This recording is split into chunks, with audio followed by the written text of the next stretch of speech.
KR International School online classes. Students, how are you? I hope that everyone is fine at your home. Now we are going to continue our chapter first of geography. Chapter name is संसाधन एवं विकास. आज का जो हमारा topic है वो है भू संसाधनों का उपयोग. कि हमारी जो पृथ्वी है ये भी एक महत्वपूर्ण संसाधन है.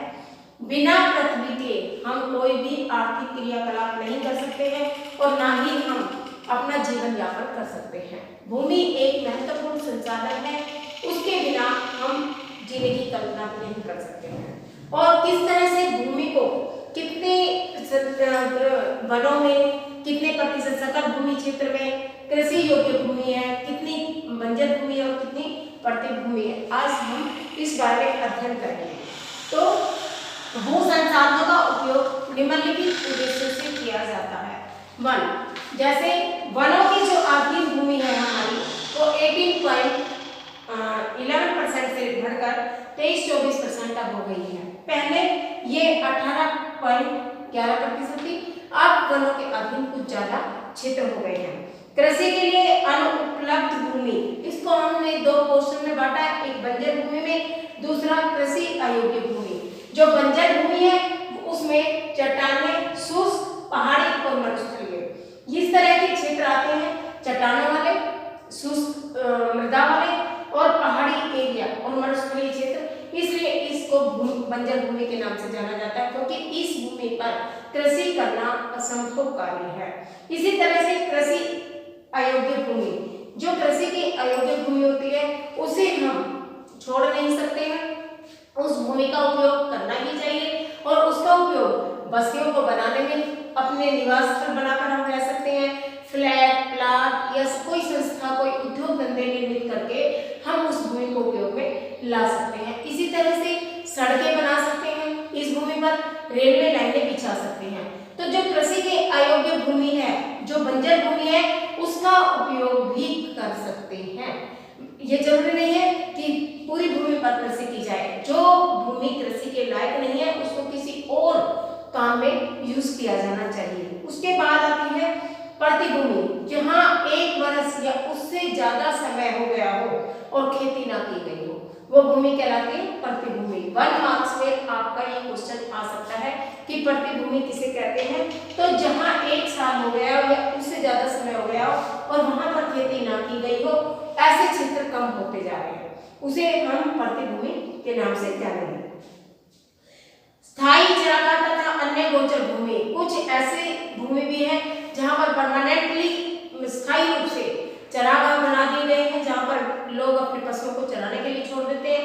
गोचर भूमि भी वही होती है जहां पर पशुओं को अपनी गाय को या भैंस वगैरह जो भी पशु, भेड़ बकरियां आदि, जिनको उस भूमि में चरागाह के रूप में उस भूमि को प्रयोग किया जाता है. कुछ भूमि ऐसी होती है जहां पर विविध प्रकार के वृक्ष अपने आप उग जाते हैं, फसलें, कुछ वृक्ष के रूप में हम उपवन बनाते हैं, जैसे बाग बगीचे लगा लिए. तो वहां जो भी शुद्ध बोया गया क्षेत्र है उसमें उसको, जहां पर प्राकृतिक रूप से अपने आप पेड़ पौधे उग जाते हैं और वो पेड़ पौधे जैसे फूलों की बागवानी कर ली या किसी चीज की, उस चीज में हम यूज कर सकते हैं. कृषि योग्य बंजर भूमि, जो कृषि योग्य बंजर भूमि कहलाती है, वहां पर 5 साल से अधिक कोई भी कार्य, कोई भी कृषि ना की गई हो. प्रतिभूमि, आज जिसे हम कहते हैं वर्तमान में प्रतिभूमि, वही है जहां पर 1 साल से ज्यादा कृषि नहीं की गई हो. एक आता है शुद्ध निबल बोया गया क्षेत्र. 1 वर्ष में 1 बार से ज्यादा शुद्ध बोए गए क्षेत्र को हम निबल क्षेत्र भी कह सकते हैं. भारत में भू उपयोग प्रारूप, भारत में का जो भौगोलिक क्षेत्रफल है वो 32.8 लाख वर्ग किलोमीटर है, लेकिन हम इसका 93% भाग ही भू उपयोग में लाते हैं क्योंकि पूर्वोत्तर प्रांतों में, पूर्व की तरफ जो भी हमारे प्रांत है उनमें असम को छोड़कर अन्य प्रांतों के सूचित क्षेत्रों के बारे में हमें जानकारी नहीं है. जम्मू कश्मीर जैसे क्षेत्र है, पाकिस्तान के जो अधीन लगते हुए क्षेत्र है, वहां पर भूमि का उपयोग सही ढंग से नहीं हुआ है. स्थायी चरागाह के अंतर्गत जो भूमि आई है वो भी कम होती जा रही है. पशुधन की इतनी बड़ी संख्या के लिए चारा उपलब्ध कराने में हम कैसे समर्थ होंगे अगर भूमि को चरागाह के रूप में प्रयोग वनों के लिए, कृषि के लिए जो भी भूमि अनुपलब्ध है उस पर हम दूसरे कोई काम कर सकते हैं।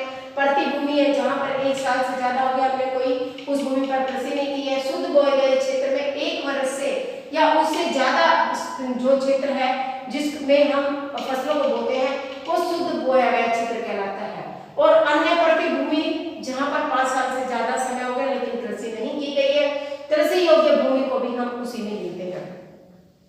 अब भू उपयोग को निर्धारित करने वाले तत्व कौन कौन से हैं? भू आकृति, पृथ्वी की जो आकृति है वो, कहीं पृथ्वी ऊंची है, कहीं नीची है, कहीं रेगिस्तानी क्षेत्र है, कहीं मरुस्थलीय क्षेत्र है। तो जो कृषि है उसके लिए हमें उसकी भूमि की आकृति जरूर डिपेंड करती है। जलवायु, पृथ्वी पर किस तरह की जलवायु है, कैसे, कहीं पर कृषि के योग्य जलवायु है, कहीं उष्णकटिबंधीय क्षेत्र है, कहीं शीतोष्णकटिबंधीय क्षेत्र है।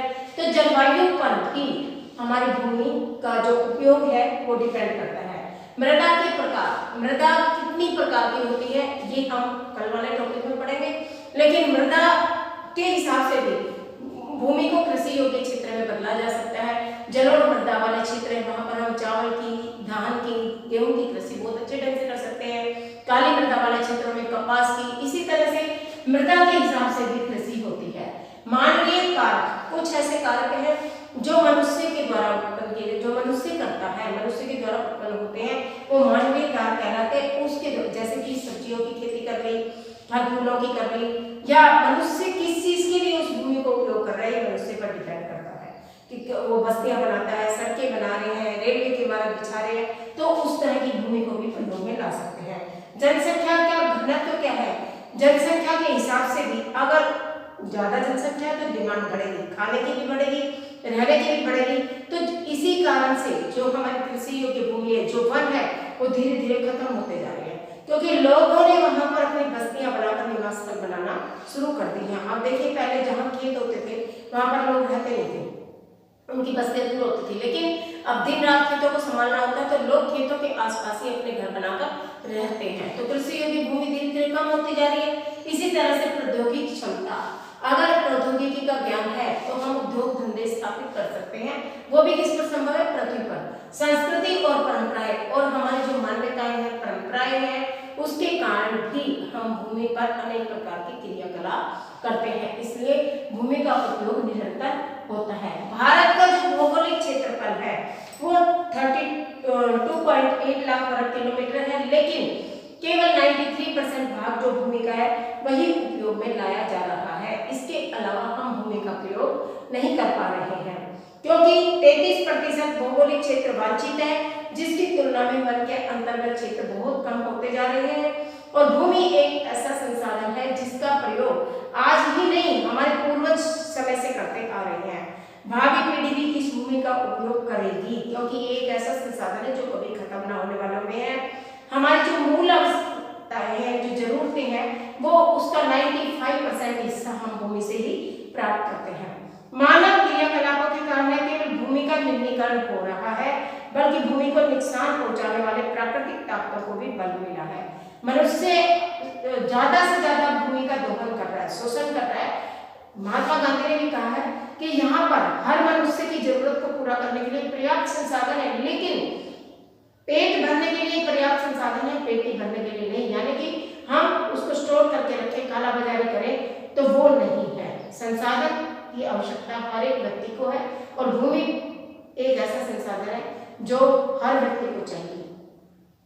इस समय भारत में लगभग 13 करोड़ हेक्टेयर भूमि निम्नीकृत है, यानी भूमि का निम्नीकरण, भूमि धीरे धीरे क्षय होती जा रही है, कम होती जा रही है। 28% जो भाग है वो वनों के अंतर्गत है, 56% जो भाग है वो जल से अपरदित होकर कम हो रहा है और शेष जो क्षेत्र है वो लवणीय और क्षारीय है, जिस भूमि पर हम कोई और क्रियाकलाप भी नहीं कर सकते, कृषि भी नहीं कर सकते, फल फूल की बागवानी आदि भी नहीं कर सकते। कुछ मानव क्रियाएं हैं जैसे वनों को उखाड़ना, अति पशुचारण, खनन ने भी भूमि के निम्नीकरण में एक महत्वपूर्ण भूमिका निभाई है। कल हम पढ़ेंगे भूमि का निम्नीकरण किस प्रकार से किन कारणों के द्वारा होता है। ठीक है, आज के लिए इतना ही काफी है। एक बार दोबारा से हम इसको रिपीट करते हैं कि भूमि भू संसाधनों का उपयोग हम कहाँ कर सकते हैं, वनों के अधीन लाकर वनों से हमें बहुत सारी चीजें प्राप्त होती हैं, कच्चा माल, रबर, बांस या मसाले, तेल आदि। तो जो वनों के अधीन क्षेत्र है उसमें थोड़ी सी वृद्धि हुई है और कृषि के लिए अनुपलब्ध भूमि है वो उसको हम कहेंगे दो भागों में डिवाइड किया, बंजर भूमि में और कृषि अयोग्य भूमि में। बंजर भूमि में चट्टानी, मरुस्थलीय और लवणीय और शुष्क पहाड़ी क्षेत्र आते हैं और बाकी जो कृषि के अयोग्य यानी जिस पर हम कृषि नहीं कर सकते, ऐसी भूमि को हम छोड़ भी नहीं सकते हैं, उसको किसी न किसी जगह पर प्रयोग में लाएंगे तो बस्तियां, सड़कें, रेल लाइनें, उद्योग आदि है। पट्टी भूमि जहाँ साल में एक से ज्यादा साल हो गया और जहाँ पर कोई भी क्रियाकलाप, कोई भी कृषि वगैरह नहीं की गई हो। शुद्ध बोया गया क्षेत्र एक वर्ष में कृषि की गई हो वो शुद्ध बोया गया क्षेत्र कहलाता है और उसको निबल अनुपात में जोड़ दिया जाए तो सकल शुद्ध बोया गया क्षेत्र कहलाएगा। प्रतिभूमि, अन्य प्रतिभूमि, एक प्रतिभूमि एक अन्य प्रतिभूमि, प्रतिभूमि में एक से ज्यादा, अन्य प्रतिभूमि में 5 साल से ज्यादा कृषि नहीं हुई हो। 5 साल का समय देती है लेकिन वहां पर कोई भी कृषि नहीं हुई हो।